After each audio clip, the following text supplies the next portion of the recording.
Hello student, last video में हम लोगों ने पढ़ा था कि माइक्रोब्स क्या होते हैं और कितने टाइप्स के होते हैं। इस वाली वीडियो में हम लोग पढ़ेंगे कि माइक्रोब्स के क्या क्या यूज़फुल है और कैसे वो हार्मफुल होते हैं हम लोग के लिए।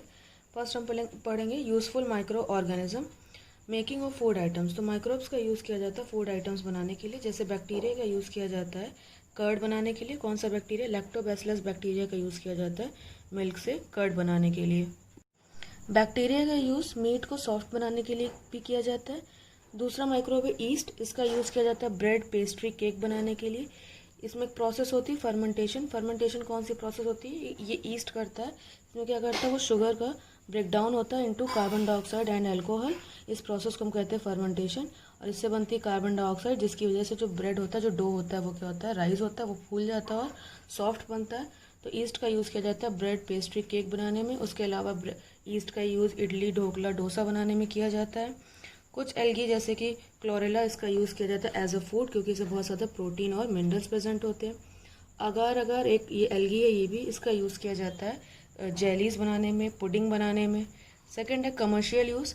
तो माइक्रोब्स का कमर्शियल यूज़ भी किया जाता है। जैसे फर्मेंटेशन प्रोसेस हमने पढ़ी है, उसी के through alcohol, beer, wine, acetic acid बनाने में किया जाता है। इसको कौन करता है? ईस्ट जो होते हैं वो अल्कोहल, बियर और वाइन बनाते हैं।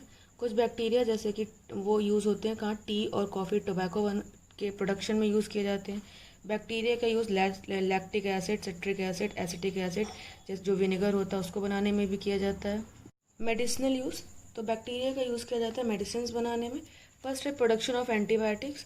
तो जो कुछ ऐसे माइक्रोब्स होते हैं जिनका यूज़ किया जाता है एंटीबायोटिक्स बनाने में। तो एंटीबायोटिक्स क्या होते हैं? ये एक टाइप की मेडिसिन होते हैं जो क्या करते हैं, जो डिजीज़ कॉजिंग माइक्रोब्स होते हैं उनको किल करते हैं। तो ये किससे बनाई जाती है? बैक्टीरिया और फंजाई से, ताकि उनकी जो ग्रोथ है वो स्टॉप हो सके या उसको वो ये किल कर देते हैं। तो एंटीबायोटिक्स क्या होते हैं? मेडिसिन होती हैं जिनका यूज़ किया जाता है डिजीज़ कॉजिंग जर्म्स को किल करने के लिए। कुछ एंटीबायोटिक्स के नाम दिए: स्ट्रेप्टोमाइसिन, टेट्रासाइक्लिन, ओरियोमाइसिन, क्लोरोमाइसिटिन। पहली एंटीबायोटिक कौन सी बनाई गई थी? पेनिसिलिन, जिसको बनाया था फंजाई और बैक्टीरिया से, जिसको बनाया गया था फंगस से। कौन सी फंगस से? Penicillium notatum. ये एंटीबायोटिक सबसे पहले बनाई गई थी। और पेनिसिलिन एंटीबायोटिक को सबसे पहले किसने बनाया था? अलेक्जेंडर फ्लेमिंग ने। ये बाय चांस बन गई थी। वो लैब में कुछ प्रैक्टिकल कर रहे थे, तो उन्होंने एक पेट्री डिश थी, उसमें उन्होंने कुछ बैक्टीरिया रखे थे जो डिजीज कॉज करते थे। तो उन्होंने वहाँ पे फंगस को भी रख दिया था। फंगस ने क्या किया? उस बैक्टीरिया को किल कर दिया, बैक्टीरिया को ख़त्म कर दिया। तो इसी तरह से पहली एंटीबायोटिक बनाई गई थी। माइक्रोब्स का यूज़ होता है वैक्सीन बनाने में भी किया जाता है। वैक्सीन क्या होते हैं?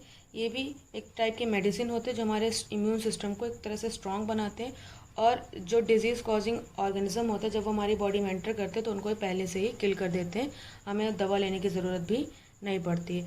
तो ये जो वीक बैक्टीरिया होते हैं, वीक माइक्रोब्स होते हैं, उनको बॉडी में एंटर करा दिया जाता है। और जब डिजीज़ कॉजिंग जर्म्स, तो हमारी बॉडी में एंटीबॉडीज़ बन जाती हैं। और जब भी डिजीज़ कॉजिंग जर्म्स हमारी बॉडी में एंटर करते हैं तो ये एंटीबॉडीज़ उन पर अटैक करके उन्हें ख़त्म कर देती हैं। तो माइक्रोब्स का यूज़ किया जाता है वैक्सीन बनाने में। सबसे पहली वैक्सीन बनाई गई थी स्मॉल पॉक्स के लिए। किसने बनाई थी? एडवर्ड जेनर ने। और इसको काउ पॉक्स जो होता है उससे बनाई थी, क्योंकि वो बहुत ही वीक होता है, वो ज़्यादा हम लोग को नुकसान नहीं पहुँचाता, तो उससे ही वैक्सीन बनाई गई थी और स्मॉल पॉक्स के लिए बनाई गई थी। उसके अलावा बहुत सारी अब वैक्सीन बनने लगी कॉलेरा के लिए, tuberculosis, smallpox, tetanus, polio, hepatitis B. इन सब के लिए, इन सब से प्रोटेक्शन के लिए वैक्सीनेशन किया जाता है, जो चाइल्डहुड में ही हम लोग को वैक्सीन दे दी जाती हैं। फिर माइक्रोब्स का यूज़ किया जाता है सॉइल फर्टिलिटी इंक्रीज़ करने के लिए। जो राइजोबियम बैक्टीरिया होता है वो लेग्यूमिनस प्लांट के रूट नोड्यूल में प्रेजेंट होता है। तो वो क्या काम करता है? एटमॉस्फेरिक नाइट्रोजन को कन्वर्ट कर देता है सिंपल नाइट्रेट के फॉर्म में, जिसको प्लांट करते हैं एब्जॉर्ब कर लेते हैं और प्रोटीन बनाने में यूज़ करते हैं।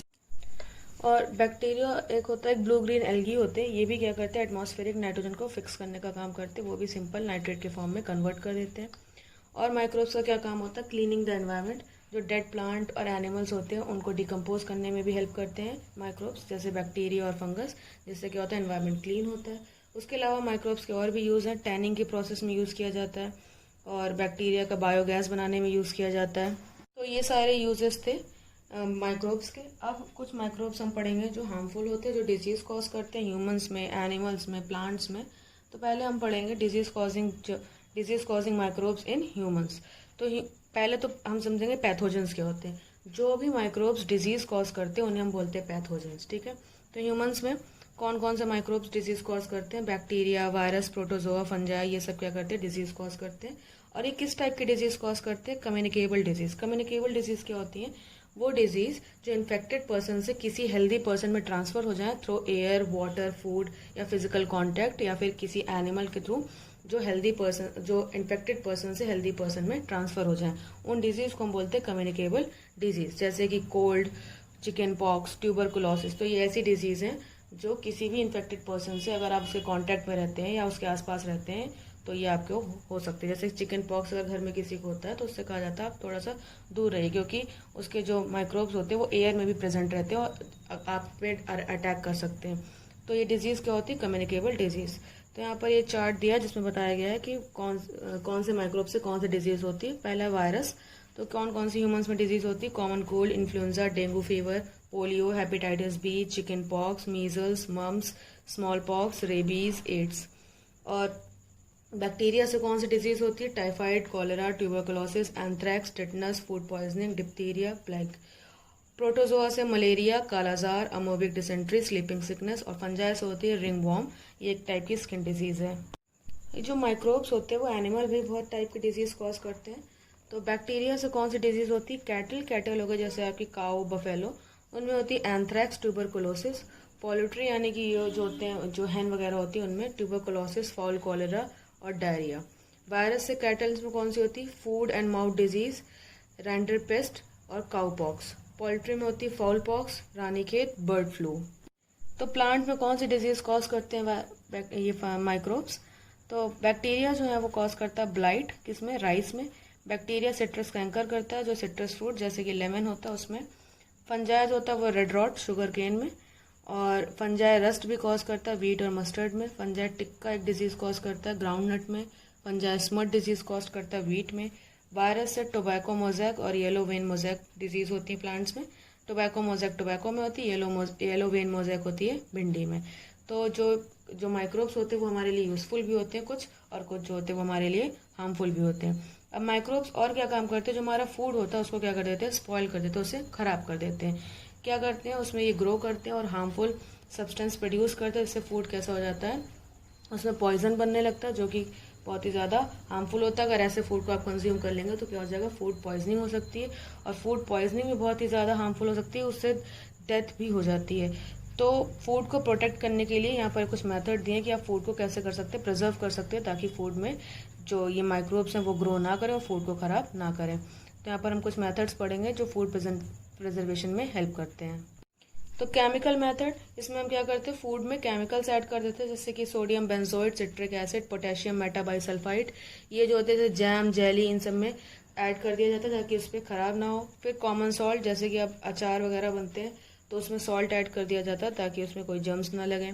शुगर, जैसे कि जैम और जेली होते हैं उसमें शुगर के थ्रू प्रोटेक्शन किया जाता है। Preservation by oil and vinegar, तो ये भी पिकल्स जो होते हैं, मीट, फिश, इसमें प्रिजर्वेशन किया जाता है ऑयल और विनेगर से। पास्चुराइजेशन, ये मिल्क के लिए प्रोसेस होती है, इसमें क्या करते हैं? मिल्क को 70 डिग्री सेल्सियस पे 15 से 30 सेकंड तक क्या करते हैं? गर्म करते हैं, हीट करते हैं, जिससे बैक्टीरिया क्या हो जाते हैं? मर जाते हैं। अगर कोई बैक्टीरिया रह भी जाता है तो तुरंत उसको कूल डाउन कर देते हैं 10 डिग्री सेल्सियस पे, जिससे जो रिमेनिंग बैक्टीरिया होते हैं वो भी खत्म हो जाते हैं। तो इस प्रोसेस को हम कहते हैं पास्चुराइजेशन। इसको सबसे पहले लुइस पास्चर ने बताया था, तो इसीलिए इसका नाम पास्चुराइजेशन है। तो ये इसका यूज़ किया जाता है मिल्क को प्रोटेक्ट करने में। कूलिंग और फ्रीजिंग, जैसे जो फूड आइटम हमारा बच जाता है, जो वेजिटेबल्स होते हैं उनको हम क्या करते हैं? फ्रिज में रख देते हैं ताकि वो ख़राब ना हो। कैनिंग एंड वैक्यूम, जो कैंड फूड आते हैं जिसमें कैन में जो फूड होता है उसमें क्या होता है? बिल्कुल भी एयर नहीं होती, वैक्यूम होता है। जब एयर नहीं है तो किसी भी टाइप के उसमें माइक्रोब्स नहीं होंगे और वो फूड ख़राब नहीं होगा। प्रिजर्वेशन बाय हीटिंग, जैसे कि आपको पता है वाटर को आप क्या कर सकते हैं? हीट करके, बॉयल करके आप उसको प्योर बना सकते हैं। तो उसी तरह से हीटिंग से भी हम क्या कर सकते हैं? फूड आइटम को साफ़ कर सकते हैं और उसमें जो भी जर्म्स होंगे वो मर जाएंगे। बाय डिहाइड्रेशन, इसमें क्या होता है कि फूड को हम डिहाइड्रेट कर लेते हैं, मतलब उसका जो वाटर कंटेंट होता है उसको ख़त्म कर देते हैं। जैसे वीट और राइस पल्सेस, तो इनको क्या करते हैं? धूप में सुखाते हैं, जिससे इससे क्या मॉइस्चर कंटेंट जो होता है वो बिल्कुल क्या हो जाता है? ड्राई हो जाता है और माइक्रोब्स लगने का डर नहीं होता है। तो हमारा टॉपिक है नाइट्रोजन साइकिल। तो नाइट्रोजन साइकिल क्या होता है? The cyclic process in which nitrogen is fixed, used by plant and animals and later return to the atmosphere is referred as nitrogen cycle. तो ये क्या होता है? नाइट्रोजन की साइकिल होती है। इसमें क्या होता है? कि नाइट्रोजन को पहले फिक्स किया जाता है, उसको नाइट्रेट के फॉर्म में कन्वर्ट किया जाता है, उसको यूज़ करते हैं प्लांट, एनिमल्स, और उसके बाद वो वापस से एटमॉस्फेयर में रिलीज़ हो जाती है। साइकिल कंटिन्यूसली चलती रहती है, इसको हम बोलते हैं नाइट्रोजन साइकिल। तो इसमें कुछ स्टेप्स होते हैं: nitrogen fixation, nitrogen assimilation, ammonification, nitrification and denitrification. First है नाइट्रोजन फिक्सेशन। तो नाइट्रोजन फिक्सेशन में क्या होता है? The conversion of free atmospheric nitrogen into the nitrogenous compound is known as nitrogen fixation. तो जो प्लांट्स होते हैं वो एटमॉस्फेरिक नाइट्रोजन को एब्जॉर्ब नहीं कर पाते। जैसे वो कार्बन डाइऑक्साइड को एब्जॉर्ब कर सकते हैं, वैसे ये एटमॉस्फेरिक नाइट्रोजन को एब्जॉर्ब नहीं कर पाते। तो इसके लिए क्या होता है? पहली प्रोसेस होती है नाइट्रोजन फिक्सेशन। इसमें क्या होता है? जो एटमॉस्फेरिक नाइट्रोजन होती है वो कन्वर्ट हो जाती है किसमें? नाइट्रोजनस कंपाउंड में, मीन्स नाइट्रेट में। इसको कैसे होती है? ये दो तरीके से होती है, लाइटनिंग और बायोलॉजिकल नाइट्रोजन फिक्सेशन। लाइटनिंग, जो ये लाइटनिंग होती है, जो बिजली कड़कती है, वो क्या करती है? एटमॉस्फेरिक नाइट्रोजन को ब्रेक कर देती है और बाद में ऑक्साइड्स में बदल जाती है। ऑक्साइड से फिर ये नाइट्रेट में बदल जाती है। उसको क्या करते हैं? वो प्लांट उसको एब्जॉर्ब कर लेते हैं। दूसरा होता है, बहुत ही इंपॉर्टेंट है, बायोलॉजिकल नाइट्रोजन फिक्सेशन। इसमें क्या होता है? जो राइजोबियम बैक्टीरिया होता है वो क्या करता है? रूट नोड्यूल में प्रेजेंट होता है, वो एटमॉस्फेयर की नाइट्रोजन को कन्वर्ट कर देता है नाइट्रोजन कंपाउंड में। ठीक है। इसके अलावा एक और बैक्टीरिया होता है नॉस्टॉक एनाबीना। ये भी क्या करते हैं? एटमॉस्फेरिक नाइट्रोजन को कन्वर्ट कर देते हैं नाइट्रेट में, जिसको कौन एब्जॉर्ब करता है? प्लांट एब्जॉर्ब करते हैं। सेकेंड स्टेप है नाइट्रोजन एसिमिलेशन। तो नाइट्रोजन एसिमिलेशन में क्या होता है? The process of conversion of inorganic nitrogen compound into organic compounds that become a part of living organism is called nitrogen assimilation. तो क्या होता है कि जो एटमॉस्फेयर में नाइट्रोजन कन्वर्ट हुई, एटमॉस्फेरिक नाइट्रोजन कन्वर्ट हुई नाइट्रेट में, वो कैसी होती? इनऑर्गेनिक के फॉर्म में होती। तो नाइट्रोजन एसिमिलेशन में क्या होता है? ये इनऑर्गेनिक जो नाइट्रोजन है वो कन्वर्ट होती ऑर्गेनिक कंपाउंड जैसे कि अमाइनो एसिड में, जिससे क्या होता है? जो लिविंग थिंग्स होती है उनमें ये ऑर्गेनिक कंपाउंड्स ही यूज होते हैं। थर्ड होती है ammonification. Ammonification as a conversion of complex organic compound like protein into ammonia. तो अमोनिफिकेशन में जो ये सिंपल ऑर्गेनिक कंपाउंड बना था अमाइनो एसिड, वो कन्वर्ट हो जाता है किसमें? कॉम्प्लेक्स ऑर्गेनिक कंपाउंड जैसे कि प्रोटीन और अमोनिया में। ये कहाँ पर होता है? प्लांट बॉडी में, और उसको कंज्यूम कौन करता है? एनिमल्स। फोर्थ स्टेप है नाइट्रिफिकेशन। इसमें क्या होता है कि जो सॉइल में अमोनियम सॉल्ट प्रेजेंट होते हैं वो भी कन्वर्ट हो जाते हैं नाइट्राइट में और नाइट्रेट में। तो नाइट्रोसोमोनास बैक्टीरिया होता है, ये क्या करता है? अमोनियम सॉल्ट को कन्वर्ट करता है नाइट्राइट में, और नाइट्रोबैक्टर बैक्टीरिया करता है नाइट्राइट को नाइट्रेट में कन्वर्ट करता है, और ये जिससे प्लांट की जो रूट्स होती हैं उसे एब्जॉर्ब कर लेती हैं, और इससे भी आगे यही प्रोटीन और अमोनिया बनाने में यूज़ होता है। लास्ट स्टेप होती है डीनाइट्रिफिकेशन। अब क्या हुआ? प्लांट में नाइट्रोजन एब्जॉर्ब हो गई, उससे प्रोटीन बन गया, उसको एनिमल ने कंज्यूम कर लिया।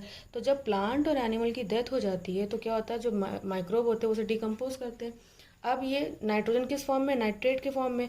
उसको वापस एटमॉस्फेरिक नाइट्रोजन के फॉर्म में कन्वर्ट होना ज़रूरी है, तो वो होता है इस प्रोसेस में डीनाइट्रिफिकेशन में। इसमें क्या होता है? The conversion of nitrate into free nitrogen gas. मतलब नाइट्रेट का वापस से फ्री नाइट्रोजन गैस में कन्वर्ट होना कहलाता है डीनाइट्रीफाइंग। और इसको कौन बैक्टीरिया करते हैं? इसको स्यूडोमोनास बैक्टीरिया करते हैं, और इस प्रोसेस को हम कहते हैं डीनाइट्रिफिकेशन। तो इस साइकिल कंटिन्यूसली एटमॉस्फेयर में चलती रहती है, हमारे एनवायरनमेंट में चलती रहती है, और इसका नाइट्रोजन का यूज़ होता है, फिर वापस से फ्री नाइट्रोजन में बदल जाती है। तो यहाँ पर हम थोड़ा सा रिवीजन करेंगे। तो हमने पढ़ा माइक्रो ऑर्गेनिज्म। तो माइक्रो ऑर्गेनिज्म के मेजर ग्रुप क्या थे? बैक्टीरिया, वायरस, एल्गी, फंजाई और प्रोटोजोआ। फिर हमने पढ़ा था यूज़फुल कौन कौन से होते हैं? तो मेकिंग फूड आइटम्स, फूड बनाने में यूज़ होते हैं। कमर्शियल प्रोडक्ट में जैसे कि बियर, वाइन, इसको बनाने में यूज़ होते हैं। प्रोडक्शन ऑफ मेडिसिन, जो हम लोगों ने पढ़ा, एंटीबायोटिक्स और वैक्सीन। सॉइल फर्टिलिटी बढ़ाने में यूज़ होते हैं। उसके बाद ये इन्वायरमेंट को क्लीन करते हैं। फिर हमने पढ़े हार्मफुल माइक्रो ऑर्गेनिज्म, जो क्या करते हैं? डिजीज़ कॉज करते हैं। प्लांट्स में डिजीज़ कॉज करते हैं, एनिमल्स में डिजीज़ कॉज करते हैं। फिर ये करते हैं? स्पॉइलेज ऑफ फूड करते हैं, फूड को ख़राब करते हैं। तो फूड को हम प्रिजर्व कर सकते हैं बाय द बहुत सारे मेथड हम लोगों ने पढ़े। Chemical method, heating, preservation by oil and vinegar, cooling, canning, pasteurisation, adding sugar, adding salt, dehydration. और ये सब हम लोगों ने इस चैप्टर में पढ़ा है। तो आप इसको अच्छे से रिवाइज करिए। Thank you.